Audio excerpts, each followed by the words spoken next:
Welcome to the Picture This Photography podcast, where we talk about all things photography.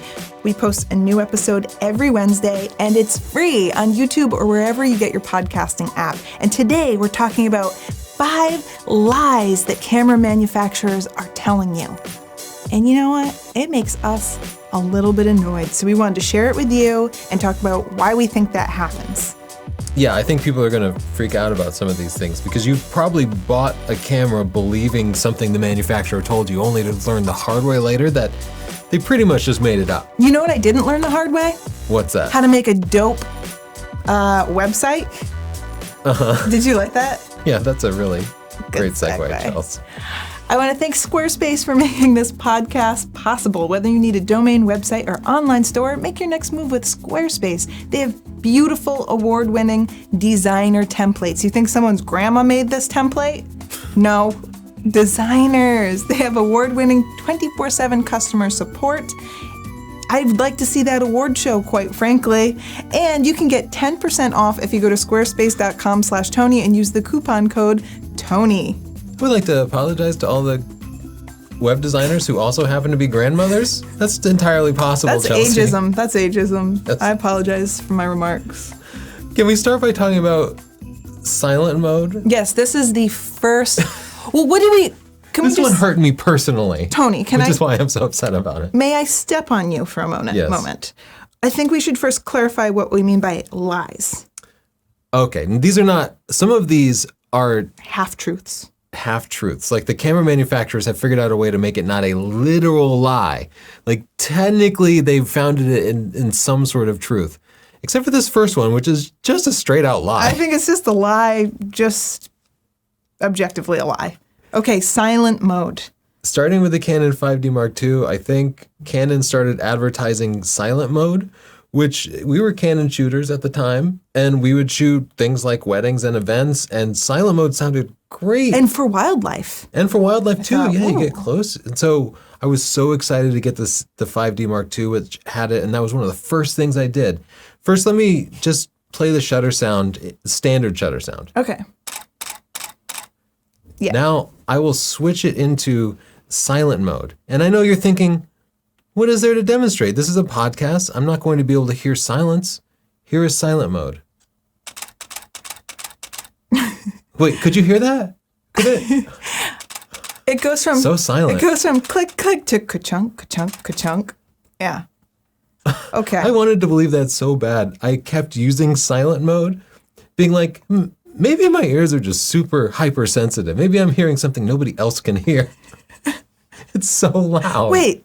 Someone's like, whoa, what's that? Wait, how did you hear that? I'm in silent mode. It's like when you convince a kid they're invisible. I like that you act like that's something people just do with kids. So all the parents will understand. You tell your kids some weird stuff to get them to stop being crazy. Okay. The next lie, half-truth, not really accurate thing that camera manufacturers are telling you about is megapixels, because they're always boasting about how many megapixels they have. But what does that really mean? How are they measuring it? And how does that benefit you? Because what you really want to know is how sharp, how much detail is there in my photo? And megapixels aren't really an accurate way to measure that. Yeah, it's one small part of it because, of course, it's a combination of a sharp lens and the number of megapixels. Like if you believe some lenses are sharper than other lenses, then you also believe that megapixels are not the only factor in detail. But manufacturers tell you the megapixels, that's easy to count, but they don't tell you anything about the quality of the lens that they put on it. That's one of the issues. So the megapixels, the amount of megapixels, if you have good glass, are perceivable. If you had a perfect lens, an optically perfect lens, which doesn't really exist, then you would get the number of megapixels that you hoped in detail. It's like the theoretical maximum after you subtract out flaws in the lens. But the main problem is the lenses they give you as a kit lens are usually really low quality. And so typically, if you look at the amount of detail captured on an entry-level camera, it'll have 24 megapixels, but the amount of detail captured will be like 8 or 9 megapixels. And this can be pretty shocking. And then if you get into like fixed lens cameras, like cameras where you can't take the lens off, like point and shoot cameras. I've tested some of these that had 24 megapixels against other cameras, and the detail will be awful. So they just put a high megapixel number on there, and people are like, oh, it's got 24 megapixels. That's just as good as every other 24 megapixel camera, but it's not true. Well, the sensor has 24 megapixels, but if it's a fixed lens camera, they're not all being perceived. But you might be thinking, well, I have really good glass, so I'm getting, an impressive amount of megapixels that are being used. But the thing is, you also need to have the ideal picture because the sensor is reading different colors differently. So yeah, here's a sensor. Yeah, basically all modern sensors have a Bayer filter on it, which has separate, like each pixel only captures either red, blue, or green. So in a 24 megapixel sensor, you have 12 megapixels of green detail, 6 megapixels of blue detail, and 6 megapixels of red detail. And if you are capturing like a gray subject where the whole subject has light frequencies all over the spectrum, then you could probably get the full amount of detail that you were hoping to get, even though a lot of it is being filtered out by the filters. But if you're capturing like skin tones, which are mostly in the reds, then you're only going to get 6 megapixels of detail in that part of the picture. Yeah, or a blue sky, for example, you're not getting the full megapixels if it's all blue. That's why there's probably more noise in those primary colors. Yeah, exactly, because it's just dropping 3 out of 4 pixels of light completely if you're photographing something with primary colors. And there are ways to offset this nowadays. They have some like sensor shift things that will make it kind of perfect, but really that just highlights how misleading the number of megapixels on typical cameras are. Yeah, but then they shift around the pixels and then they tell you it's even more megapixels. So they're not saying, exactly. With pixel shift, you're getting the accurate amount of pixels represented. They're like, let's just call it 70 megapixels now. That sounds bonkers. And then that doesn't even really work the way it's advertised. Yeah, it's a weird thing because they've been misleading about the number of megapixels for so long. Now we just accept it. Yeah. And you're right. If something is actually 24 megapixels, now we have to call it like 80 megapixels. They should call them like TMP, theoretical megapixels. Because in perfect conditions that do not exist, that 24 megapixel sensor could actually like read out 24 megapixels. Yeah, but you're not going to see it most of the time. What if I wore all gray makeup so that my skin was gray? Oh, that is the best way to be sharp. I would be sharp as heck. Can we talk about 4K and how incredibly frustrating it has been over the last few years as camera manufacturers start marketing their 4K cameras? Yeah, because this is one of those hot features that like everyone doing video wants in their camera. 4K. Does it have 4K? It better have 4K. So, manufacturers feel like they need to have 4K. No matter what they have to do, they want to advertise 4K. I imagine at the camera companies, the marketing department is talking to the engineering department, and they're like, we got to have 4K in this camera. And the engineer's like, the camera would burst into flames if we gave you 4K? And they're like, just make it happen. I don't care. You tell Kevin his butt's on the line. And Kevin's crying. Sorry, Kevin. So the GoPro Hero 4 was one of the first cameras to advertise 4K. And I was so excited about it because I'm a total nerd. And we get it. And it's 4K, but it's 15 frames per second. Yeah. So typically you do 24, 30, or 60 frames per second. So 15. So you get this like herky-jerky, old-timey look. That's what I wanted. 4K, but old-timey style. You know what GoPro said when I reached out? They said you could double the speed of your footage, and then it would be 4K at 30 frames a second. But at like double speed, who wants to watch something at like 2 times speed? That's like really sneaky. I know, that's the dumbest thing. Like, just don't call it 4K. That's like if you took a pretzel and you broke it in half and said, now you have 2. And then a little bit later, the Sony a6300. We actually went on the press event for this one. Yeah, that was a while ago. It was like 4 years ago or something. Yeah, they led with the 4K video. Like, it's not like they build this feature in and don't mention it. No, like all their advertising is like 4K video, so exciting. Wow, your videos are going to blow away everything out there. And then what happens with the Sony a6300 when we go to test it?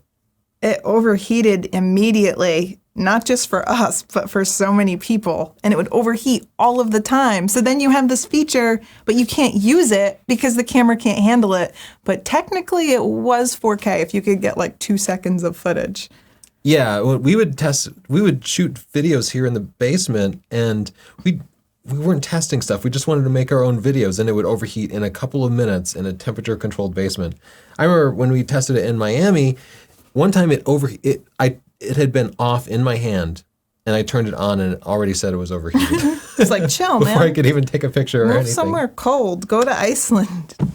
And it's because they just crammed this, they wanted this 4K feature so bad, but they didn't have the ability to like dissipate the heat. Like it's got to do all this crazy math inside of it. And that just makes a bunch of heat, and they just didn't engineer it well. But technically it had 4K, and all their marketing material was saying it had 4K. Like it's not a lie, right? Yeah, but that's like requiring the camera to do a lot of computing to get this 4K video. So cameras are overheating. So how do they deal with that? They crop the footage. So then you have camera manufacturers telling you you have 4K video, but it's cropped and it's like zoomed in like almost 2 times as much. Yeah, exactly. What's that? Like the 5D Mark IV, we were so excited. Like, oh, good. According to the marketing, this is a full frame 4K camera. Yeah. And that's true, technically. It's those things. It's full frame and it's a 4K camera, but the 4K footage was not full frame. It was a 1.74 crop. So now you think you're going to have a full frame 4K camera, but those two features aren't working together. It's like, guys, that was sneaky. Do you love me or not? No, you don't. You lie. You lied to me. And while I'm complaining about that Canon, I guess they couldn't math it enough to give me a proper video codec, so they used what's called their motion JPEG codec, which just takes a bunch of still photos and drops them into a file. And the resulting file was something like 20 or 30 times bigger than a regular video file. Oh, so how much footage could you fit on like an SD card? I don't remember exactly, but I remember trying to test it, and we had like a 64 gig CF card, and I think we would fill it up with like 9 minutes of footage. Nice. And you know, we sometimes make long videos. So what are you going to get, like terabytes of footage of cards in order to do any decent filming with it? Yeah, we'll be like, Justin, upload this video. Here's 20 CF cards. Keep them straight. And they tried to spin that as a positive. They tried to tell us that, it says a super high bit rate. And it did have a high bit rate, but it did not relate to high quality. It was just large, unnecessary, wasteful files. I'm so like shy now about features. I'm so jaded because now every time a manufacturer is telling me about a feature, I'm like, sneaky. What is the riddle for this one? They're like, riddle me this. You have 4K. I'm like, is it? What are you doing? One more camera I want to complain about, the Canon M50. But before, for the crop? Well, they advertise it as having phase detect AF, or the dual pixel AF for Canon, which is awesome. Yeah. And it had a flip forward screen, so it could be a good vlogging camera, and it had 4K. Except if you actually turned on 4K, it had a serious crop, and there was no lens that you could really put on it to vlog with, and also the dual pixel autofocus no longer worked. So yes, it had a flip screen, it had dual pixel autofocus, and it had 4K, but you could not use those things at the same time, which is what we all wanted. I like when they're like, this camera's great for vlogging, and then you point out it has totally impractical features like that, and then they're like, all these vloggers just wanted to film themselves, so narcissistic. Like, it's just like, just what? On you. What? Like you were trying to sell me a camera a minute You ago. said it was for vloggers. Now you're making fun of vloggers. Okay. So, you know who I don't make fun of? Squarespace. Am I the segue queen or what? Yeah, That was really. one of my weaker ones. People don't even know that this is a sponsored advertisement right now. They're shocked. They don't know where it came from. They don't know how I do it. I do it by having a Squarespace portfolio. Tony has a Squarespace portfolio. Squarespace gave them to us. That was a little bit generous. Tony also bought 2 more Squarespace websites because the man's out of control and he really loves Squarespace. You can try it too. If you go to squarespace.com/Tony, you get a 14-day free trial. Like, you don't have to put in your credit card and remember to cancel. It's just once your 14 days are up, they're up. You don't have to give any money. If you like it and you want to buy it, you can get 10% off by using the coupon code Tony. also Tony.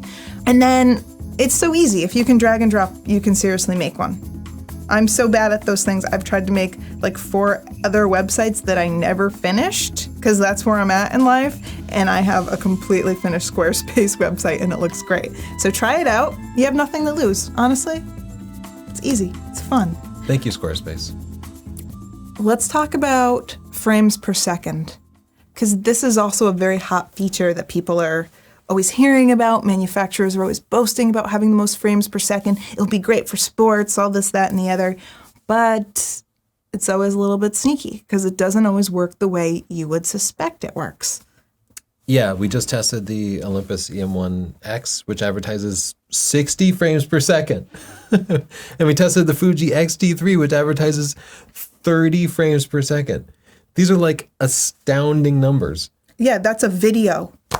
Yeah, and I'm like, okay, great. I shoot my kids soccer every weekend. I am going to get some awesome shots of her because having a high frame rate gives you the opportunity to catch that like perfect moment when the foot contacts the ball or just as they're heading the ball. Yeah. And that kind of thing is impossible to time. So you need a high frame rate.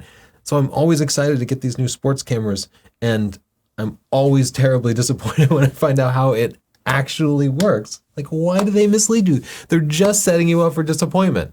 And this is another time when, like, technically the camera is capable of that, but it does not do that in any real world situation where it could possibly be useful.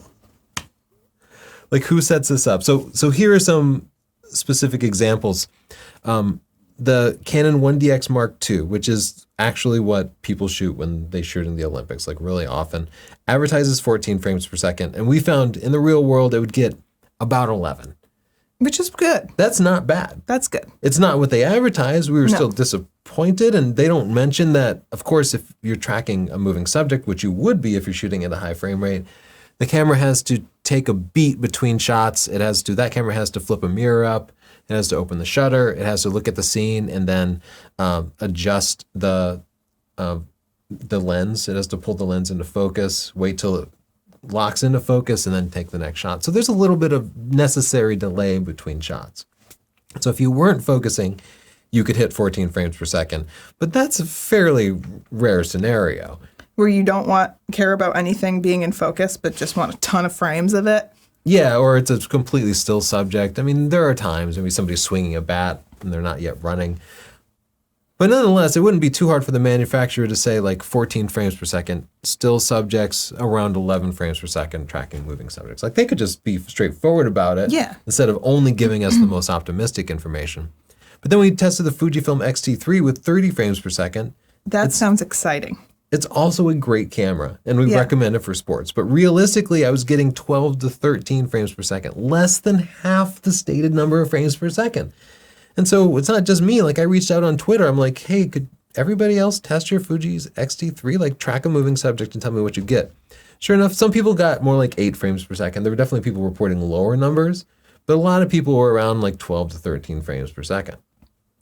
How do you think they got 30? It'll do that with a still subject if it doesn't have to autofocus. But they specifically say 30 frames per second with continuous autofocus. Because technically you have the autofocus on. But it's not necessarily hitting anything. Yeah, or it's not, taking that time to actually focus between frames. Even with still subjects, it doesn't, I don't know. And then like the Nikon Z6 advertises 12 frames per second, but when I actually went to track moving subjects, the number that were actually in focus, 2.5 frames per second. That is a shocking difference. Yeah, that's a shocking difference, right? Like 20% of the stated frames per second. And yes, it's 12 frames per second without autofocus. Like, you could achieve it.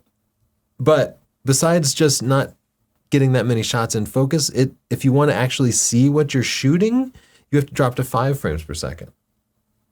So it's 12 and a half or 12 frames per second, but with a delayed viewfinder. And if you're trying to track a moving subject with the delayed viewfinder, it's simply impossible. And why would you want that many frames per second if your subject was not moving?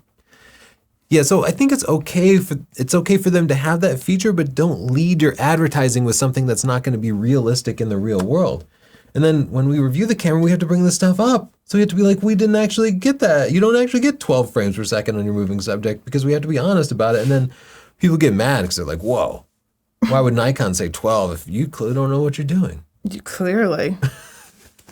Like, there's no possibility that they would just be deceptive about it. Oh, Again, misleading, like not technically a lie. didn't you have the EOS R in there too, the last one? Oh yeah, it's the EOS R kind of did the same thing where Yeah. it got about 2.5, sometimes less, sometimes more like 1.5 frames per second, depending on the moving subject. Like, as instead of the 8 stated frames per second. Okay, here is our last misleading statement that we hear all of the time. World's fastest autofocus. So many cameras have claimed it. So many manufacturers have claimed it. How the heck are they coming up with this? Because we're just not sure. We're not seeing it. Let's take a walk back through time. Let's take a little frustrating walk through time, Tony. Most recently, it was the Sony a6400. We were just at the event, and they really touted the world's fastest autofocus. You shot with it. Did you think it had the world's fastest autofocus? I didn't even understand where they were coming from on this one because they put an A9 in our hands at the same time. Yeah, At a the event. $900 camera versus a $4,500 So I had A9. a $4,500 A9 and then the A6400, which is a $900 camera that they're telling me has the world's fastest autofocus, and the A9 was just smoking it. Yeah, it was way So I'm back. like, what? Why are they telling me that? Yeah, I don't know. What am I supposed to take from this? You gave me... It's just not true, right? I mean, I'm sure that they have some justification for it. I'm sure they set up some crazy little autofocus test, and I've seen their tests, and it'll be like they have a flower here and a flower here, a foot away from it, and they switch focus between the two, and they're like, whoa, it happens in 0.0000001 seconds. Wow, world's fastest autofocus. They're actually measuring how fast the little motor turns. They're like, whoa, whoa, beep, beep, beep, wow. Yeah, and I guess if that's like your thing, is quickly switching focus between two still subjects that are pretty close to each other. Actually, I wouldn't be shocked if that was someone's thing. Yeah. So the A6400 with the world's fastest autofocus, and before that it was the A6300, and then the A6000, and I can't even keep track of all the Sony cameras that had the world's fastest autofocus. But it's not just Sony. It's not. Like, here's the Fujifilm X-E2 with the world's fastest autofocus. And when you look at the sidelines at the Super Bowl, you think you're going to see a whole bunch of Fujifilm X-E2s over there? I mean, they also are just saying it's fast, not accurate. Like, what kind of measurement is that? I know. But yeah, they say something like that. And as a consumer, you infer like, oh, I guess that means it'll be good for shooting sports, I guess. Don't infer, consumers. Yeah, Don't. just know that they've constructed something that's technically accurate. The Panasonic G9 with the world's fastest autofocus speed. Olympus unveils the E3, claiming world's fastest autofocus. None of these cameras have the world's How do we fastest know? autofocus. How will we know when the world's fastest autofocus actually happens? We won't. I don't know, but I hope somebody decides that when they're actually shooting sports or wildlife or something that moves. Yeah. And there's no just like one test. It's not like they all go to one testing facility with their cameras and have a third party test it. Right? I'm assuming that. Yeah, no, they're responsible for their own testing. So they do their own tests. testing and then they say they're the world's fastest? That's awesome. I'm going to do that. I'm the world's coolest YouTuber. Don't look it up. Just trust me. I did my own testing. I found countless cameras advertising the world's fastest autofocus, and even a smartphone advertising the world's fastest. The Xperia Z5. Yeah, I saw that on the sidelines of every sports game. Yeah, and this one has a very close-up picture of a hummingbird. Like, I don't know, nobody's ever taken a picture. The picture's definitely fake. You're going to get that close to a hummingbird with your smartphone, and it's like super wide angle lens on the back. And has like, look at the like depth of field and the bokeh and stuff. Yeah, and it's definitely taken at like 1/8,000th of a second. Yeah, you're absolutely right. how is It's just this completely fake. It's how a is lie. this legal? They're like, this is showing off a different feature, how to share pictures you took with a different camera. Yeah, it's not caption not related. Okay, so those were our 5 lies manufacturers tell you. We have more, but we just didn't want to go on forever. If you have some that have been irking you, share in the comments down below. What do you think manufacturers are telling you that's not really true? What are you a little bit irked about? Or what do you think they could kind of frame differently?